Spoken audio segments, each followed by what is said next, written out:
Hello, my name is Danielle Cohen, and this is my informative speech. Have you ever wondered how dirty your money is, where it's been, or who else has touched it? They're questions that many people who use cash daily just don't think about. While a lot of people use cash money daily, it is something that is constantly passed between hands. But have you ever stopped to think how dirty your money really is? From strip clubs to banks, drug houses, and even the Treasury building. Have you ever stopped to think how gross money really is? It's so dirty. So from strip clubs to ATMs, money changes hands constantly. All the germs and grime from the person before you stays on each bill as it gets passed along. To figure out how dirty your money really is, you can try to track its history or even try to trade it for new bills.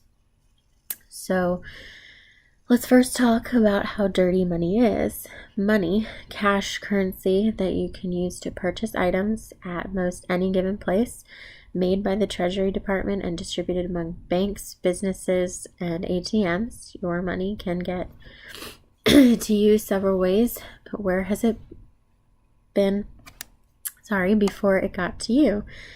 It could have been given to someone over the counter at a gas station or placed in an exotic dancer's care by an observer.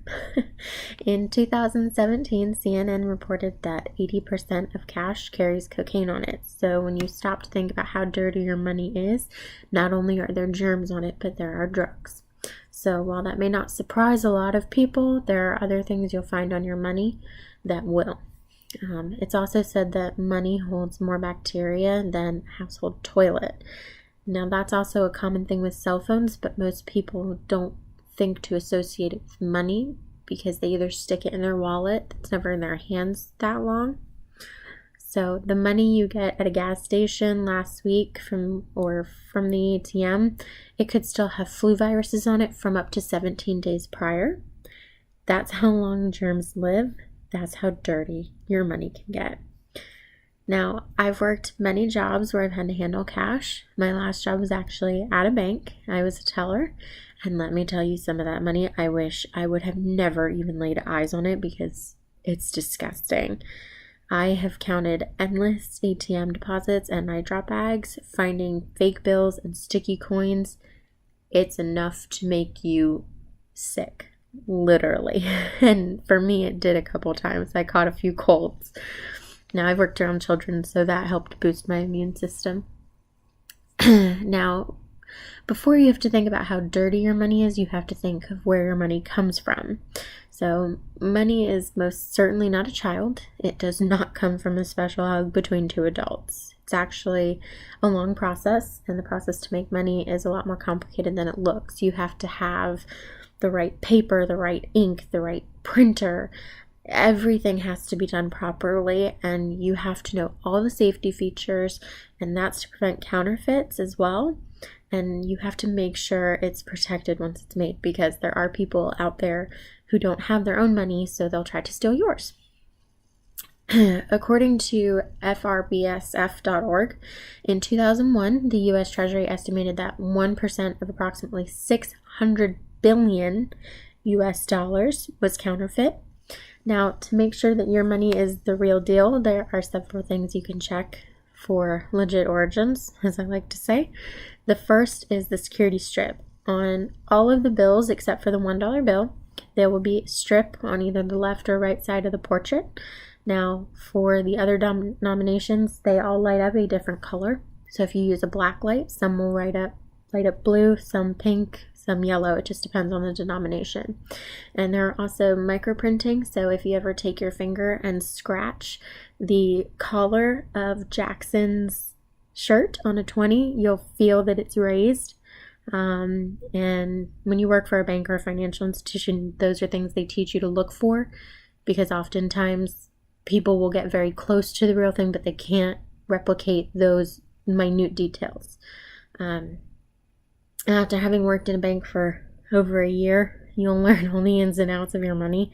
And when you need money, it has to be ordered. Most people think that the bank just keeps enormous quantities on hand, but that's not true. It can't be given in a moment's notice. People would usually get very angry with us when they wanted their money and we couldn't give it to them right then and there.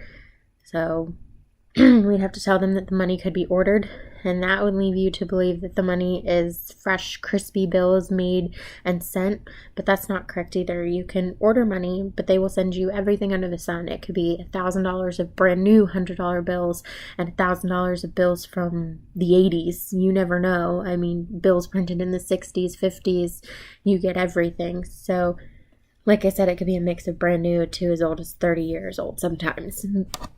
Now, tracking your money. I talked about trying to track your money to figure out its origins and to figure out how dirty it really is, if it's actually been in a strip club or if it was just at the bank, at the gas station, and then in your hand. Now, it sounds almost silly to try to track your money, but it is possible. There are many different websites out there that you can try to access to see where it's been.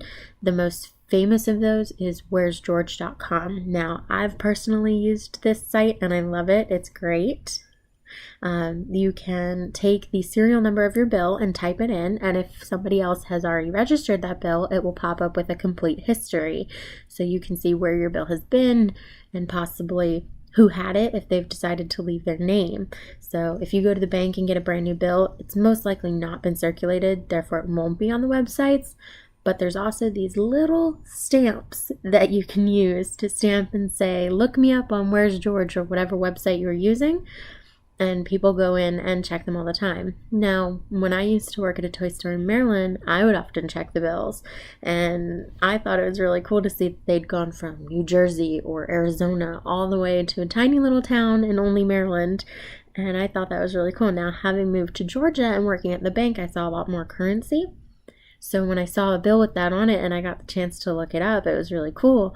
And I actually was able to find a bill that I had registered at the toy store when I was working at the bank. So it was really cool to see how that money had traveled along the way.